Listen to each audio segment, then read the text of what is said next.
if not for baseball, and if not for the Lindell's AC and Billy Martin and Jimmy Butcher, if that whole thing didn't happen, how do you think your life would have played out? Where would you have been um, going down the road? I don't think I've ever been up on a stage like this. I didn't have any intentions of doing anything good when I got out. Like when you go to an institution like that, you find guys that are criminals that indulge you in the different things that they were doing, and you get to be pretty good at other things. And I was taking some of that advice at one time, and then when I found out I had an opportunity to play sports, I started playing baseball, basketball, football, and even softball. Billy Martin was right about Ron LeFlore, but nobody listened. Billy Martin saw the danger before anyone else did. He saw the talent too. He saw a man who could run faster than almost anyone in the game. He saw a man who could change a season all by himself. But Martin also saw the risk. He knew Ron LeFlore was not a normal player. You could not manage him like everyone else. Ron had survived things most players never had to face. He came from poverty, he came from addiction, he came from crime, he came from a prison cell. I am Mason, and this is Baseball Icons. And if this story already feels too wild to be forgotten, use the hype feature and give this video hype. Because Ron LeFlore's story deserves to be pushed back into the light. This story is bigger than baseball. Billy Martin was not just scouting talent. He was trying to save a rare human being from being crushed by the wrong system. He saw a Hall of Fame kind of athlete, but he also saw a man shaped by pain. He saw a man who needed loyalty. He saw a man who needed protection. He saw a man who needed someone to stand beside him. Martin did not see a problem. He saw a person worth saving. Most people in baseball thought about wins and losses. Martin thought about that too. But he also thought about the human heart. He knew that a player is not a machine. A player is a person, and a person can break if no one holds them up. That simple truth guided everything Martin did. To understand why Martin cared so much, you have to understand where his own beliefs came from. Martin did not invent his way of thinking on his own. He learned it from someone. He learned it from a man named Casey Stengel. Martin came up under Stengel with the Oakland Oaks in 1947. Back then, Martin was young. He was only 18 years old. He was full of fire and full of anger. When the team sent him down to a lower level, Martin reacted badly. He was hostile. He was hurt. He felt thrown away. A lot of managers would have punished him for that. A lot of managers would have called him a problem and moved on. Stengel did not do that. Stengel did something different. He looked at the angry young player and gave him a challenge. He told Martin to prove him wrong. He did not crush the fire. He aimed it. And then Stengel did something even smarter. He placed older, steady veterans around Martin. He surrounded him with men who could guide him. He gave Martin roommates who could teach him how to grow. This created a kind of father and son bond. It was personal. It was warm. It was built on trust, not fear. That moment shaped Martin for the rest of his life. He learned that some players are not like the others. He learned that some players carry deep wounds. He learned that the best talent often comes from the hardest places. And he learned that those players cannot survive in a cold system. They cannot be handled like numbers on a sheet. They need people. They need loyalty. They need someone who believes in them. Martin carried this belief into his own career as a manager. So years later, when he heard about a man playing baseball inside a prison, he did not think about the headlines. He did not think about the risk to his name. He thought about Stengel. He thought about the angry young player he used to be. He thought about what one caring man can do for someone the world had given up on. Martin did not see a felon. He saw a survivor, and he believed that survivor could become a star. This is the part that makes Martin special. He did not just want talent. He wanted to lift people. He saw the game as a place where a broken man could be made whole again. He believed baseball could heal, and he was willing to fight his own bosses to prove it. So who was this man inside the prison? To understand the miracle, you first have to understand the pain. Ron LeFlore was born in Detroit on June 16, 1948. He grew up on the city's east side. It was a hard place to grow up. The neighborhood was filled with poverty. It was filled with segregation. It was filled with crime. There was very little room for a child to dream. His mother, Georgia, worked long hours as a nurse's aide. She worked hard to keep the home together. She did her best, but it was not easy. His father, John, was an unemployed alcoholic. He was not really there for the family. He played a very small role in Ron's life. So Ron grew up without much guidance. He grew up without a strong hand to hold him steady. By the time Ron was a young teenager, the streets had already pulled him in. He fell into truancy. He stopped going to school the way he should. He fell into trouble. He fell into bad habits. His early crimes were small at first. He stole little things. He stole tiny pies. He stole rubber balls. But the small crimes did not stay small. Soon he was breaking into the Stroh's Brewery on Gratiot Avenue. He would steal beer. He would drink it with his friends. The trouble kept growing. Ron did attend Eastern High School for a short time.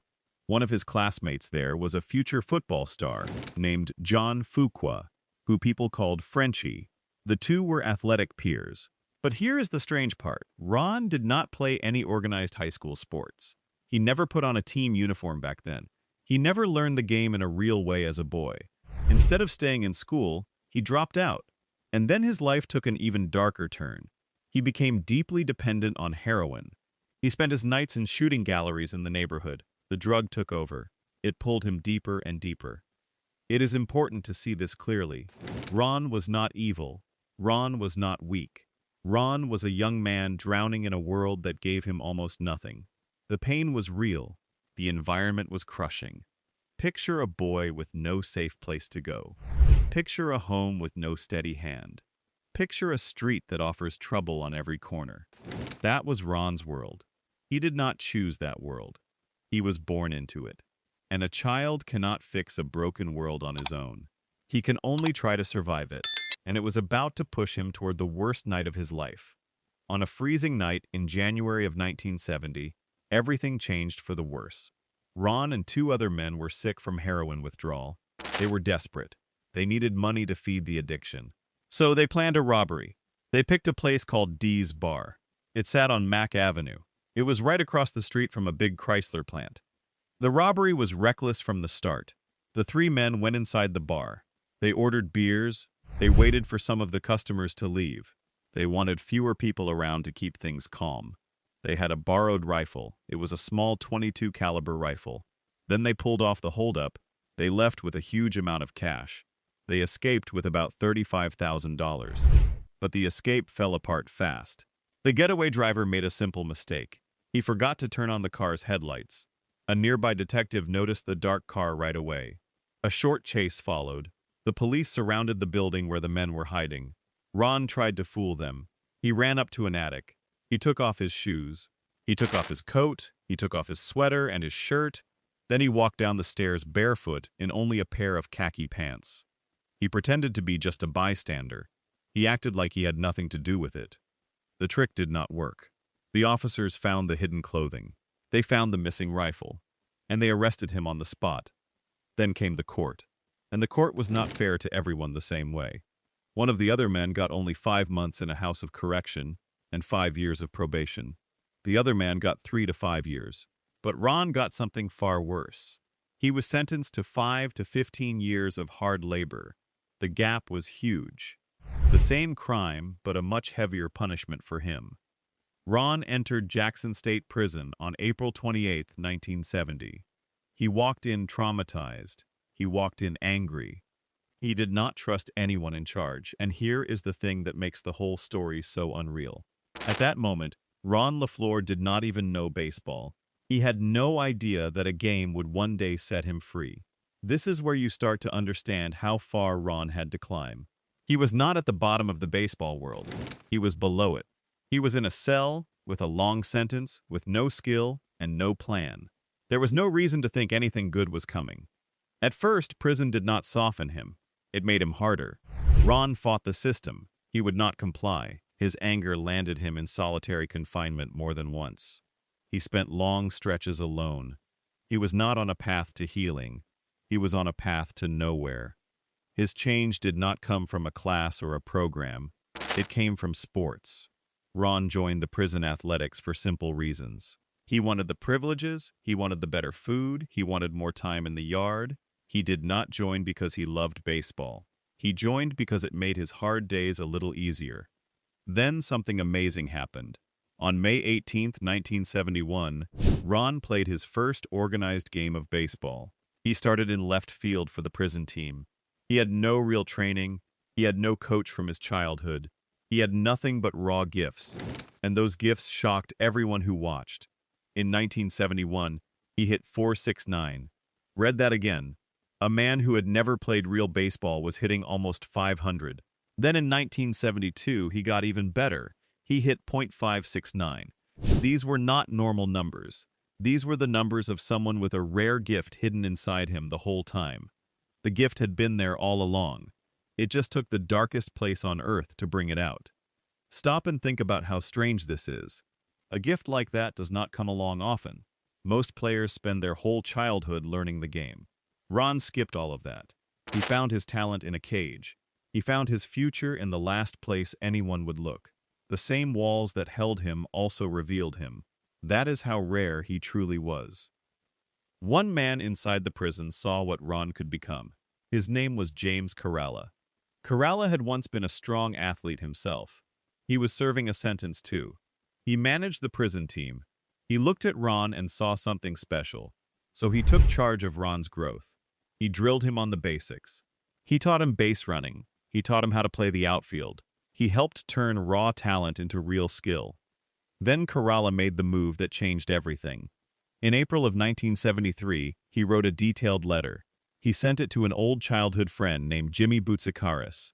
Boutsikaris co-owned a famous sports bar in downtown Detroit called the Lindell AC. That bar was a hangout for Detroit athletes and coaches, and one of the regulars there was a close friend of the man named Billy Martin. Now the chain was forming. A letter from a prison led to a bar led to a friend, and a friend led to a manager who believed in second chances. But the road was not smooth. The Tigers had a front office, and the front office was not eager to take a chance on a man in prison. The Tigers had done it before with a player named Gates Brown, who had served time before reaching the majors. So it was not impossible. But the team's general manager, Jim Campbell, did not want to do it. Ron had written letters directly to Campbell. He asked for a tryout. He asked for a chance. Campbell rejected every letter. He had doubts. He saw too many problems. The door stayed shut. This is the moment where Billy Martin became the hero of the story. Martin did not accept the closed door. He went around it. He bypassed Campbell's resistance. He was intrigued by what Kerala had written about Ron. So Martin took action. He worked with Boutsikaris. He worked with the legendary broadcaster Ernie Harwell. Together they set up a goodwill visit to the prison. They went there on May 23, 1973. Ron could not play a real game during the visit. There was no way to show his full skill that day, but the visit was still powerful. The inmates talked about him. The guards talked about him. And Martin looked at Ron's body and saw the build of a true athlete. The testimony and his own eyes were enough. Martin made up his mind. He was going to help this man. So Martin arranged a special one-day furlough. Ron would be allowed to leave the prison for a single day, under guard, to try out at Tiger Stadium. The date was June 16, 1973. It was Ron's 25th birthday. What a gift to give yourself. A chance to prove your worth on a major league field. And Ron did not waste it. He hit several home runs into the upper bleachers. He launched balls deep into the stands. Then he ran. His home to first times were faster than any active player on the Tigers roster. Think about that. A man who had been locked away was faster than the pros. Martin had seen enough. He pushed the front office hard. He wanted Ron signed. The team agreed to a deal. It included a $5,000 signing bonus. It included a $500 monthly salary. This was not just about money. It met the state's rules for employment, which helped Ron get parole. The baseball contract became his ticket to freedom. On July 2, 1973, Ron LeFlore walked out of Jackson Prison a free man. This is where the title starts to pay off. Billy Martin saw what others refused to see. The front office saw a risk. Martin saw a star. He was right. There is a lesson here that goes far beyond baseball. Sometimes the people the world throws away are the ones with the most to give. They just need one person to look closer. They just need one person to believe. Martin was that person for Ron, and one believer changed an entire life. But the climb was far from over. Ron still had to learn how to be a professional, and that road was full of pain. He was sent to the Clinton Pilots. It was a low-level team. His manager there was Jim Leyland, who would later become a famous big-league skipper. Ron hit 27-7 there. But the numbers do not tell the whole story. The towns were small, the crowds were cruel. Ron faced racial slurs. He faced death threats. People reminded him of his criminal past over and over. He later called his time in Clinton one simple word. He called it hell. Think about how much strength that took. Most people would have quit. Most people would have walked away from a place full of threats and hate. But Ron stayed. He kept playing. He kept swinging. He held on to the one thing that had set him free. That kind of will is not common. It lives only in people who have already survived the worst. Even through all that, Ron kept rising. His talent was just too big to hold down. In 1974, he started the season with the Lakeland Tigers. He hit .331 there. He stole 45 bases in just 102 games. He was flying. Then he got a shortstop at AAA Evansville, and then the dream came true. He made his major league debut on August 1st, 1974. But there was a twist. By the time Ron reached the majors, Billy Martin was gone. Martin had been fired late in the 1973 season. It came after a public fight about telling his pitchers to throw spitballs. So the man who saved Ron was not in the dugout to see his debut. The father figure was no longer there. Then baseball did something rare. It gave Ron another protector. His new manager was Ralph Houk. Houk was a decorated World War II veteran. He was known as a player's manager, and he did exactly what Martin would have done. He protected Ron. When fans yelled cruel things like, "Get that convict out of there," Houk shielded him from it. He stood between Ron and the hate. Then came a key moment. The starting center fielder, Mickey Stanley, broke his hand. Houk had a choice, and he chose Ron. He made Ron the everyday starter. He understood that Ron's fragile mind needed safety. Ron needed to know his spot was secure. He needed to feel wanted. And once he had that, he took off. This is the heart of the lesson. Martin's way of doing things did not die when Martin left. It lived on through Houk. Ron needed protection, and when he got it, he rose. When someone believed in him, he became great. The model worked. The care worked. The loyalty worked. It is a simple idea, but the game kept forgetting it. People are not just stats. A man plays better when he feels safe. He plays better when he knows someone has his back. Ron was proof of that, again and again. Give him a shield and he soared. Take it away and he struggled. The pattern was clear for anyone willing to see it. And Ron's greatness was real. By 1976, he was one of the best leadoff players in the game. He was an offensive spark plug. He could get on base and turn a single into a run with his legs. That year, he made the American League All-Star team. He stood alongside the famous pitcher Mark Fidrych.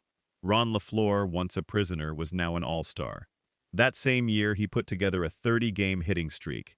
It ran from April 17 to May 27th. He was hitting in game after game. The whole city watched. But behind the joy, there was deep pain. On April 23, 1976, less than a week into that streak, tragedy struck. Ron's younger brother, Gerald, was shot and killed in Detroit.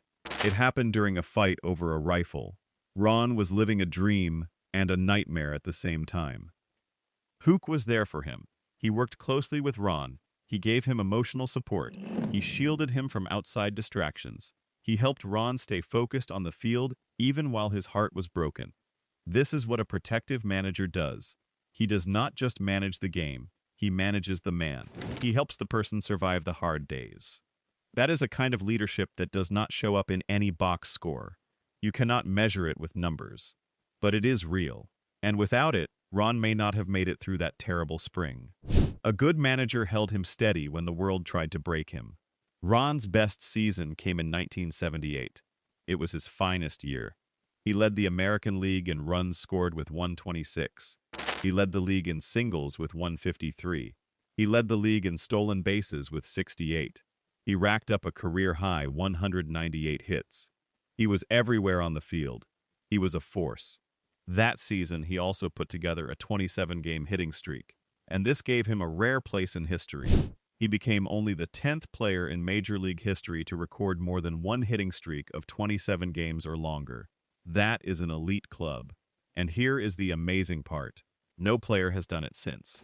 Ron's name still sits in that group, untouched by anyone after him. His story became so famous that it became a movie. In 1978, a CBS television movie told his life. It was called 1 in a Million, The Ron LeFlore Story. It starred LeVar Burton. It even featured real Tigers personnel like Norm Cash, Al Kaline, Bill Freehan, and Jim Northrup. And in a perfect touch, Billy Martin played himself in the film. The man who saved Ron appeared in the story of Ron's rise. It cemented his role as the paternal architect of Ron's survival. Martin was not just a side character. He was the reason any of it happened. It is rare for a real person to play himself in a film about someone he helped save. But it fit, because Martin was not acting. He was simply being who he had always been to Ron, the protector, the believer, the one who opened the door. This was the peak. A man went from a prison cell to an all-star game. He went from heroin to a movie about his life. It is one of the greatest rise stories baseball has ever seen, and it happened because someone chose to care. Take a moment to feel how big this was. A man who once sat alone in solitary was now cheered by thousands. A man who once carried a rifle now carried a bat into the all-star game. The same hands, the same body, but a completely different life. That is what hope can do. That is what care can build. But the story does not end at the top, and this is where Billy Martin's warning starts to come true. In June of 1979, the Tigers made a change. They let go of their manager, Les Moss. In his place, they brought in Sparky Anderson. Anderson was a great baseball man, but he was a very different kind of leader. He was hired to turn the Tigers into a strict corporate-style team. He was the opposite of the warm Stengel and Martin way. He believed in firm rules and tight control. Anderson moved fast. He put in a strict rule banning facial hair. He had done the same thing with the Cincinnati Reds. But Ron pushed back. To Ron, his mustache was not just hair. It was a symbol. It stood for his hard-won personal freedom. He had fought for the right to be his own man. So he flatly refused to shave it. He felt that Anderson's strict approach showed a lack of respect. The clash did not stop there. It moved onto the field. Anderson wanted Ron to change how he played. He wanted Ron to bunt more often to use his speed. But Ron was a star. He had hit 16 home runs in 1977. He had driven in 62 runs in 1978. He did not want to shrink his game into small bunts. So he resisted, and a public feud began between the player and the manager. There was more. Anderson worried about Ron's life away from the field. He worried about Ron's friends. He worried about rumors of drug use. Here is the key difference. Martin had accepted Ron's rough background as part of the deal. Martin knew the wounds came with the gift. But Anderson saw it all as a threat to team discipline. He did not want to manage the wounds. He wanted them gone. And the numbers make this part hard to accept.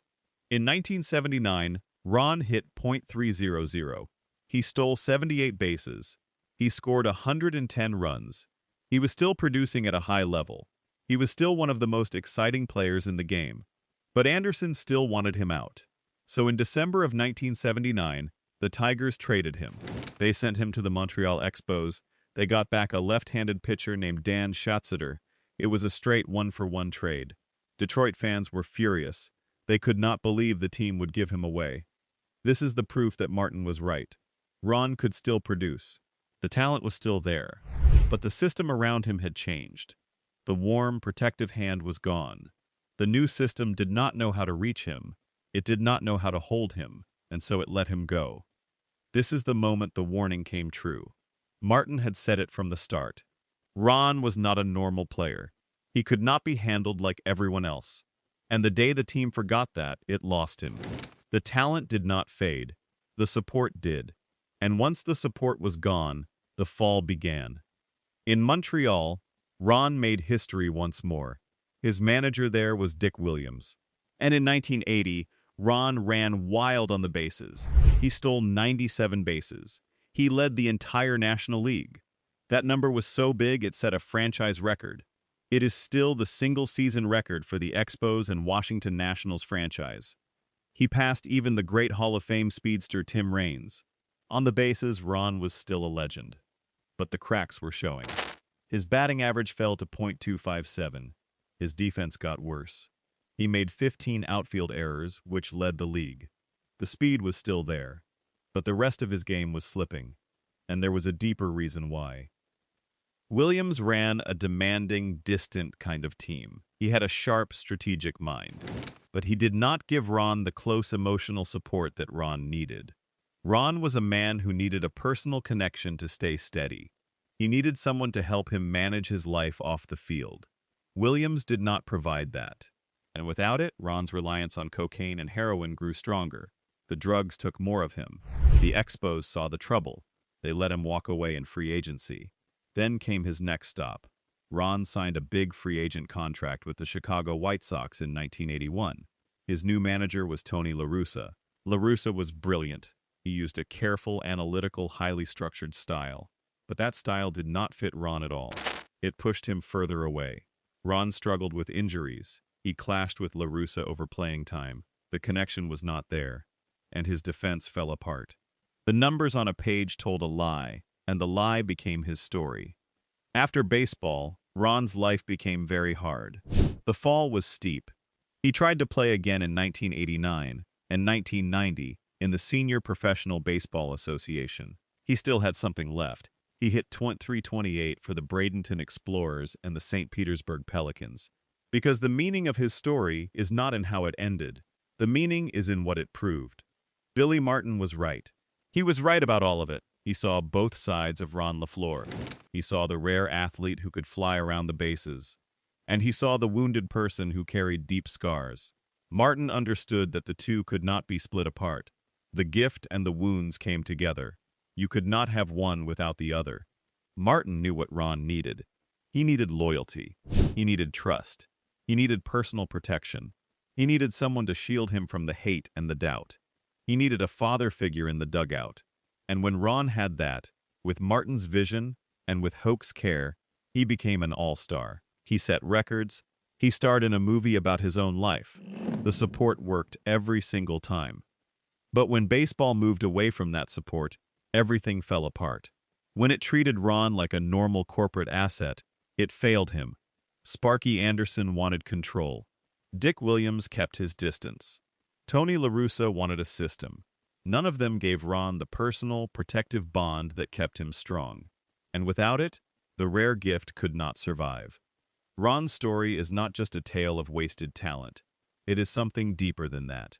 It is about what happens when a sport celebrates a miracle and then stops protecting the person inside it. Baseball loved the rise. It made a movie about the rise. But it did not stay loyal to the man.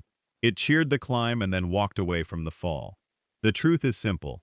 Ron LeFlore was a generational talent. He came from nothing. He came from a prison cell. He taught himself a game in the darkest place imaginable, and he turned himself into one of the most electric players the sport had ever seen. That is not a story of failure. That is a story of unreal courage. So when you remember Ron LeFlore, remember him with compassion. Do not remember him with judgment. Remember the speed. Remember the All-Star game. Remember the records that still stand today. Remember the man who walked out of prison and ran straight into baseball history. Remember that he refused to stay down. He turned a cage into a launching pad. That is not a sad ending. It is a triumph the world should never forget. And remember Billy Martin. Remember that one man chose to care when everyone else looked away. Remember that he saw a human being when others saw only a risk. Martin understood that Ron's genius was tied to his scars. He understood that you cannot save a person by trying to erase what made them. You save them by standing beside them. That is the whole secret. It is not about control. It is not about rules. It is about loyalty. It is about showing up for a person on their worst day. Martin knew that, Stengel knew that before him, and the players who had that kind of leader were the ones who flew. The ones who lost it were the ones who fell. Billy Martin was right about Ron LeFlore. He understood him better than baseball ever did. He saw the danger, and he saw the greatness, and he tried to protect both. The game did not listen, and that is the quiet tragedy at the center of this story. But the greatness was real. The miracle was real. And as long as we tell this story, Ron LeFlore will never be forgotten.